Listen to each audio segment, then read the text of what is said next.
This year we've got a theme that we talked about. What is God doing around the world? And today we have Mrs. Kristen Hansel, and she's been around the world, not all the way around perhaps, but to another part of the world, and seen what God's doing there. And so I've asked her to come and share with you what she's seeing God doing in another part of the world. So she's going to tell you her story, a little bit of it, this morning. So please come on up. Would you welcome Mrs. Hansel? Sure. I'll get it for you.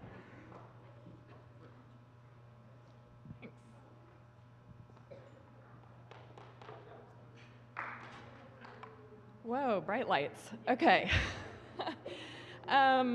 My name's Kristen Hansel, and I lived in Bahrain for 11 years, which is in the Middle East. And so I'm going to talk about what God is doing in Bahrain.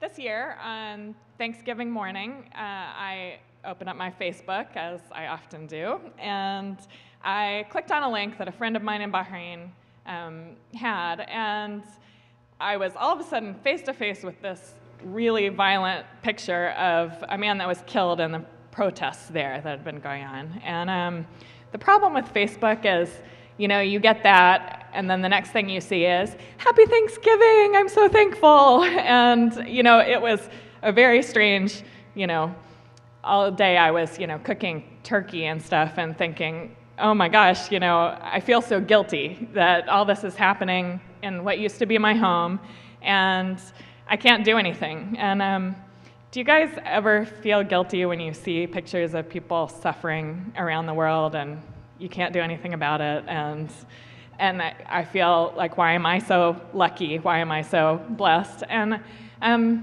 you know, guilt, that's not God's heart for us. I mean, that's not how he feels when he looks at us and says, you know, oh, I'm mad that you're blessed, and they're not. But he does want us to feel compassion for and connection with the people who are suffering. And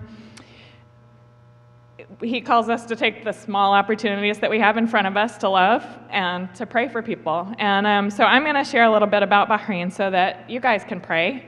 And I'm ready for the next slide. No, I'm ready for the next slide. Sorry. Okay. This is the Arabian Peninsula. So Bahrain is the really tiny island that you can barely see that is right beside Saudi Arabia and across the water from Iran. Can I see? Have you guys heard of Bahrain before? Yeah? Okay. Next slide. In Bahrain, almost all Bahrainis are Muslim, and you guys may know this already, but the center, the core of Islam is these 5 practices. So it's the statement of faith, which is there's no God but God, and Muhammad is the prophet of God. And then there's fasting, which is all day for a month in Ramadan. They don't fast at night. Boy, that's hard. No water, no food. Third, there's prayer 5 times a day. There's giving to the poor and for religious work, and there's going on a pilgrimage to the holy city of Mecca once in your lifetime. So that's really the core. Now, it's important to understand that though Christians, right, we all share a common core, but there are a whole lot of different kinds of Christians, right? And that same thing is true with Muslims. And in the same way that we have one main split, which is Catholic and Protestant, Muslims have the same thing. So they have Sunnis and Shia. And a lot of countries are either one or the other. So like Saudi Arabia is almost all Sunni, okay? And Iran is almost all Shia, okay? And I know that just sounds very foreign, and it took me a really long time to understand what the difference was. But the complicated thing about Bahrain is that it's both, okay? And the ruling family is Sunni, but most of the people in Bahrain are Shiite. So you might be able to guess that that makes for sometimes a bad situation. If I can go to the next slide. I'm just going to show you a few pictures so you can get a picture in your mind of what Bahrain is like. This is the Grand Mosque in Bahrain. A mosque is the building where Muslims go to pray, and they go for a special service on Friday, which is the holy day. In fact, when we lived in Bahrain, we used to have church on Friday. So the kids went to Friday school. And then I come back, and it's really hard to remember to say Sunday school. So next slide. This is a picture of one of the neighborhoods we lived in, and the main building you see there is the school that my daughter went to in 1st and 2nd grade. Next slide. Bahrain is desert. It's very brown and dusty. This was a camping trip that we took, and we pitched our tent in the dirt and sat in the dirt and then went home and cleaned the dirt off of everything. So next picture. This is my family in front of the gate of our house, and that's my husband Steve and my kids Bethany and Josh, who are back there. Hi. Now, the main word I think of when I think of Bahrain is paradox. If I could go to the next slide. Do you see anything incongruent in this picture? Like maybe the bikini next to the abaya? So Bahrain is always like this. There are complete opposites right next to each other. I mean, one of my weirdest memories was going into a grocery store on Christmas Eve, which, you don't have much of the holiday rush, and I'm looking at all these women dressed in black and the guys in thobes, and then they are blasting the music Feliz Navidad over the loudspeakers. So, Bahrain has a very Western outside and a very Arab inside. So like you can go to the grocery store and speak English and, buy normal stuff, and then you go to somebody's house and you feel like you've gone to another world. So it's a place full of mixes. Go to the next slide. This is a whole bunch of our Bahraini friends with us, and you can see some of the differences. I mean, there are very conservative Bahrainis, there are very progressive Bahrainis. There are people that dress very traditionally, people that dress very Western. There are friends that I have that are so conservative I was never allowed to take a picture of them, and then others that drove me nuts because they pulled out the camera every time we were together. So yeah, you can see some of the differences. There's also very rich and poor. So I had friends that we would go out to eat in a nice restaurant together, and then later in the day I'd be at another friend's house sitting on their floor in their living room with no furniture and just drinking tea, So it's just a place where you can't say Bahrainis are all like this. So, which, of course, in America, we can say Americans are all this, right? I mean, generalization always works, right?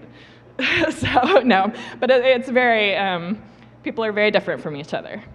So, as far as what God is doing in Bahrain, if we can go to the next slide, there's actually over 100 years of Christian history in Bahrain, in this very conservative Muslim country. The picture up there is a man called Samuel Zwammer. Have any of you heard of him? No? Okay. He, right at the end of the 1800s, he and his wife and some partners went and started the American Mission Hospital in Bahrain, and it was the first hospital in the Arabian Gulf. So it was a huge need. It made a big difference to people's lives, and it is still going now. And there's a church attached to it. So, one thing that means is there are actually a few Bahraini families whose great-grandmother became a believer 100 years ago, and the family is still Christian. So there's actually even a few Bahraini Christian families. It also means that because it filled such a need for the country, that Christians have more freedom there than in, say, Saudi Arabia, where it's not even allowed to meet for worship, even if you're American, So in Bahrain, Christians who are there from other countries can have church and, do our stuff. But it's much harder for Bahrainis, Muslims that might want to follow Jesus. They have a lot more restrictions on them. Now, God is, of course, always working, and he is working in individual people's lives. Next slide. So I just wanted to tell you a story about one of these ladies up here. She's the one on the bottom left in the middle that says Sandra. That's not her real name. And she was a close friend of mine. Now, a long time ago, she got married when she was 15, and she had 3 babies, boom, boom, boom. So she had 3 little girls by the time she was 18 years old. And then her husband divorced her. He kicked the 4 of them out of the house, and they were on their own. Well, later they reconciled, they got remarried, and a few years later she's pregnant again. And you may know this, but traditionally sons are a lot more valued in Arab culture than daughters, and that's really changing. But this was a while ago, and she was really worried that he was going to divorce her again if she had another girl. And so she snuck off to the hospital where she could get an ultrasound and not tell anybody. And the ultrasound tech said, it's a girl. And so she was like, oh no, and she went home and she took a nap. And while she was asleep, she had a dream that she was looking at a picture of Jesus. Okay, this is a Bahraini Muslim woman. She was looking at a picture of Jesus, and a nun was telling her, don't worry about the ultrasound. Jesus is telling you you're going to have a boy. Okay? So she wakes up, doesn't tell anybody, and waits, a few months, and goes into labor, and guess what? Has this beautiful baby boy. And she wanted to name the baby Isa, which is the Arabic word for Jesus, because he's a prophet in Islam, and because of this dream. But her husband wanted to name the baby Muhammad. And so they're, so anyway, and she's shy and nervous. And anyway, so she, all of a sudden, her father-in-law calls and says to her husband, my cousin Isa just died. I want you to name the baby after him. I want you to name the baby Isa after Jesus. So anyway, 10 years later, we're good friends. Our daughters are 3 months apart. We see each other all the time. And she's told me this story. The first time I met her, she told me this story. And after a long period of friendship, she decided she wanted to follow Jesus. And that was a picture of her getting baptized. And then you see some others up in the top right, sorry. So within the next year or two, her cousin became a believer, 3 of her daughters over time, and her son all became believers. And you can see some pictures of them. And then there's others. So God has been at work in Bahrain in a way that there have been more people becoming believers in the last 5-7 years than ever before in the history. So that's really encouraging. And the next slide. On the big picture, God's not just at work in individual people's hearts. He does things in countries and in regions. And do you guys know that there's been a whole lot of turmoil in the whole Arab world this year, so there's been a lot of turnover of governments, thinking Libya and Tunisia and Egypt. So anyway, Bahrain has been having these too. So this is not Occupy Wall Street. This is Occupy the Pearl Roundabout. On February 14th this year, Bahrainis, both Sunnis and Shia, they camped out at this roundabout. They had demonstrations, and they held up some of the most beautiful signs where it was, I'm Sunni, but I love Shias, or I love Bahrain, and it was both groups wanting more fairness, more equal treatment for Shia who can't get good jobs, who really suffer a lot more. It was them wanting more say in their government. And, it's never simple, but the government responded with force. People were killed, lots of tear gas, rubber bullets, lots of curfews and military. My American friend who's in high school, she says, she was trying to walk home from school and her street's blockaded and she's seeing helicopters fly over. So it feels like a police state, which is really foreign to us from what we experienced there. So basically, I have 3 main prayer requests to ask you to pray for Bahrain. So the next slide. The first one is to pray for justice. And you guys probably know Micah 6:8, where it says, He's shown you, O man, what the Lord requires of you, to do justice and to love mercy and to walk humbly with your God. And in the Bible, justice, usually means to treat the poor and the oppressed fairly and to raise them up and to, and to take care of those that are not being treated fairly. And, we don't believe that this is just how God wants believers to act. That's what he wants for the world, right? I mean, justice, mercy. And so, one of the things that's happened in the turmoil is that, for example, when the protests happened and the police came, all the doctors that helped any of the wounded all got arrested and sentenced to jail time. Shiites who were teachers, they all got fired because they didn't want Shiites teaching the children. People lost their jobs for comments they'd posted on Facebook. It's just been all kinds of unfairness across the board. And so pray for justice for Bahrainis, and that there would be equality, and that the king and the royal family would be fair and just and have mercy. Next slide. I really liked this picture. Pray for peace. So just, we don't want the kind of peace where we shut people up. We want the kind of peace where problems really get resolved. And Bahrainis want that, and we want that for them. And please pray for the violence to stop. Next slide. My third prayer request is for love, and this is where it comes into one little call for action for you guys.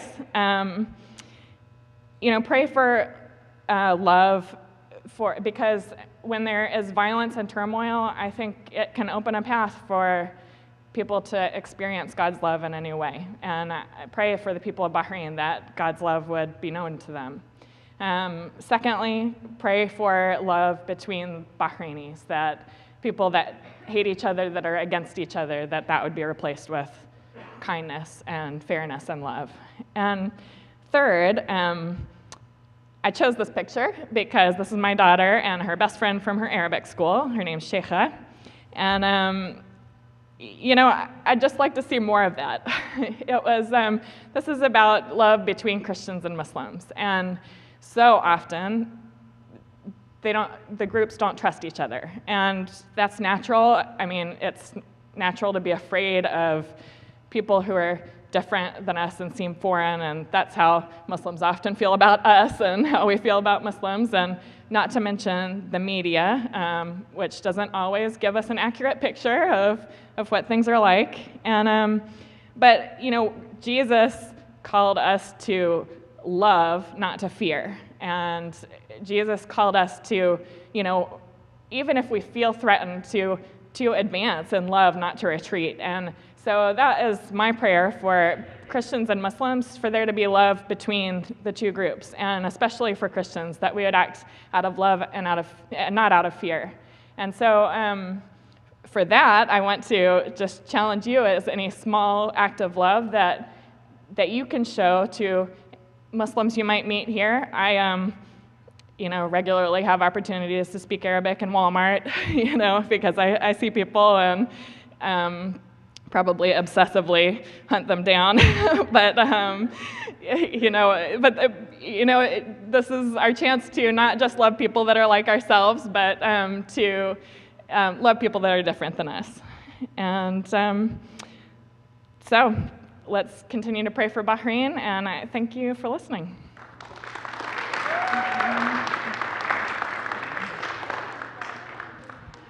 I'd like to think of any questions you have, but I know from other countries that I have had contact, and probably some that you've studied, if a Muslim wants to become a believer, then they are sent away from their home, they really are ostracized from their family and so forth. Can you tell us in Bahrain what that would look like for a Muslim to become a believer? Sure. There is not the same government threat in Bahrain that there is in other countries, because government is mostly concerned about the Sunni Shia thing, and as long as it's not making too many waves, they're just kind of ignoring things. But it's really much more family, friends, and I don't know anybody that has been killed for their faith, but I know that they feel under a tremendous amount of pressure, and that community is everything in this culture, and to feel like an outsider in your own community is really tough. So Yeah, and people, they feel scared, but it's not usually the same physical threat that you do hear about in other places. Has anybody else got a question? Kyle.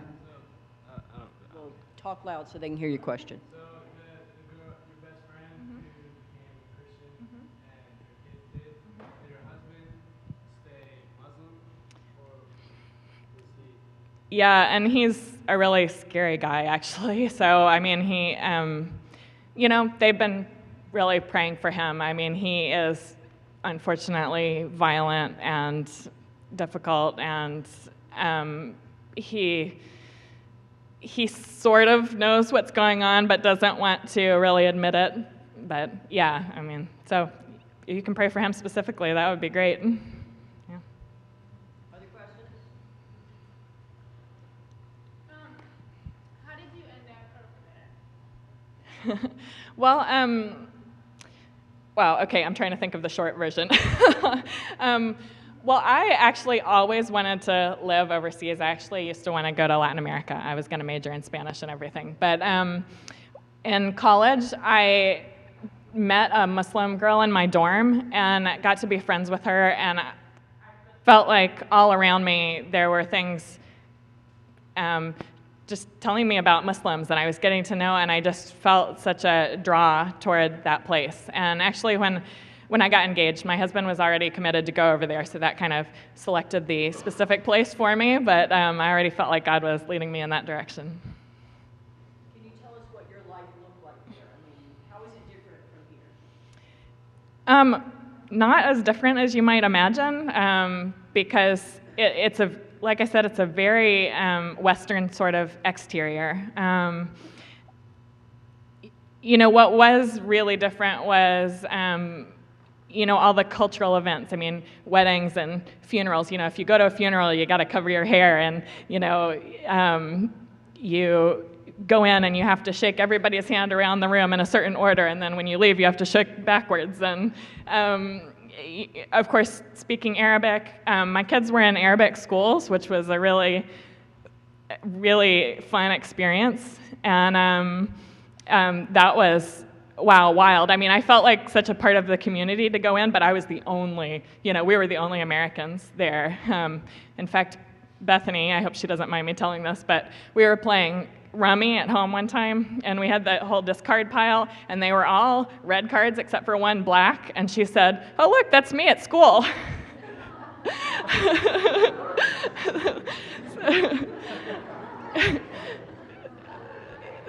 So, I always wore my my abaya, that black robe that you saw people wearing. And once we moved to the second place we lived, which was a very conservative area, I started covering my hair when I was there because it felt more appropriate. And I think my friends really appreciated that. The food's different. Lots of chicken and rice and curry.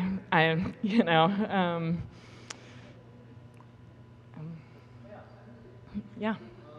So you and your husband work there, or what would you guys do? My husband was working in an entrepreneurial business, and I did some teaching English as a second language, and then after the kids came, I was at home, and I spent more of my time informally in relationships and doing a lot of, hanging out with Bahraini friends. So.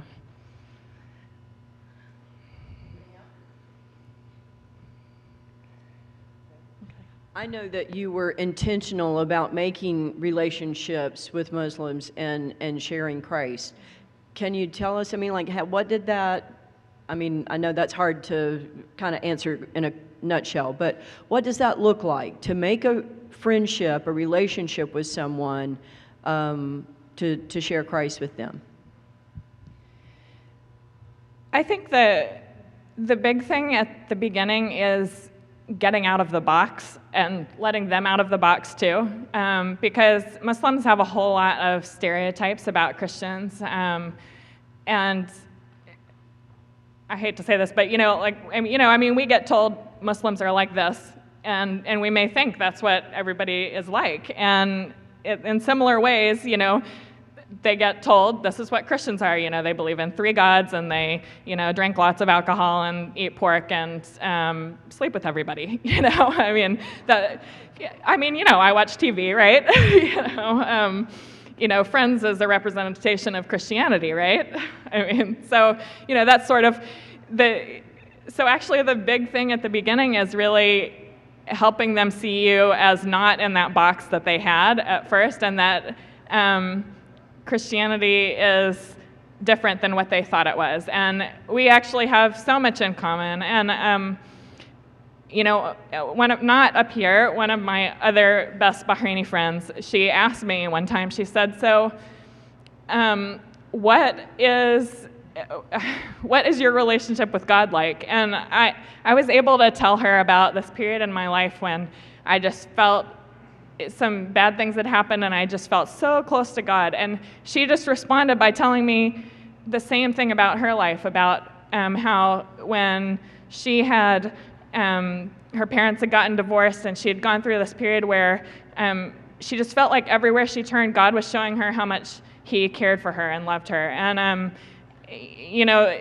Muslims are a lot less afraid of talking about God and faith than most Americans are. And so that was a real natural way to relate. And, it doesn't have to be quite as awkward as we often think it might be.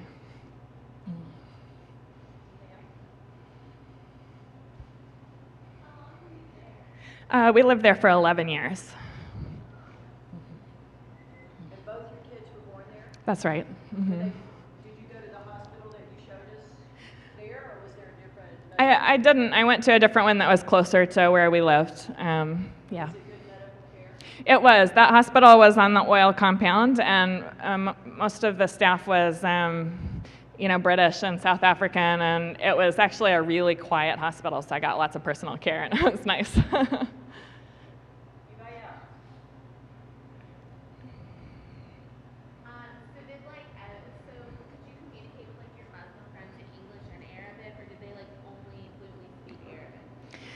Yeah, I got a lot more practice in Arabic than my husband did, because in the business world, everybody just spoke English. And you guys might find this interesting. One of the things that Bahraini teenagers worry about is that they go to school in Arabic all the way up, and then when they hit college, it's in English, everything. And can you imagine going to college and it being in a different language than you studied all the way up? But there is a lot of English spoken. I had a mix. I had friends that were not comfortable at all with English, that we always spoke Arabic, and I had other friends where we switched back and forth constantly, and other friends that just preferred to speak English all the time. Did you learn Arabic before you went, or after you got there? I did. I actually studied some in college, and then we went to an intensive program before we moved there, and then Arabic has sort of this one formal version of the language that they use on the news and for the UN and stuff, and so that was what I learned, and then every country has its own dialect. So once we moved to Bahrain, I had to really work on adapting to the dialect, which took some work, but was doable. And my poor kids, just jumped right into the deep end and went to school in Arabic, and it went really well.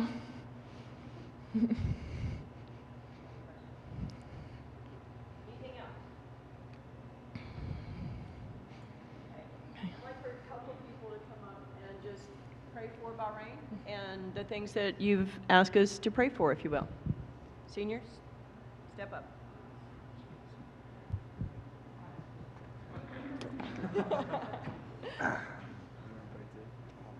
Why don't we stand and all just pray with them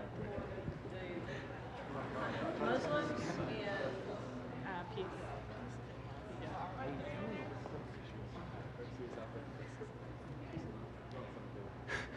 Dear Lord, thank you for this day. Thank you for letting us all be here. Thank you for letting us hear about this wonderful country of Bahrain. I just pray for peace over there, that all the turmoil and all the conflicts that are happening due to different religions and different cultures merging will just be more peaceful and not be so violent, and just that everything will be more smooth of a transition, and just let them all come to know you, Lord, a little bit better in this time. And thank you. Amen. Dear Lord, I pray for justice in Bahrain, Lord, and that you would just bring a fairness. Lord, I know you place those who are rulers there because you want them there, Lord, and I pray that you work through them and soften their hearts, and let them see that, it's one's not better than the other, Lord, and I pray that you would just work in that country and bring peace and justice to them, Lord, so that everyone can be treated equally, Lord, and not have favorites or something like that. And Lord, I pray that we would love them while they're there. If we see Muslims around our community or anything like that, Lord, I pray that we would have an open heart and an open mind to them. And Lord, I pray for the people there, that they would love each other no matter what the differences is between them, Lord. And I pray that we would continue to keep them in our minds, Lord, and keep them in our thoughts and our prayers, Father. And we just thank you so much, and it's in your name we pray. Amen.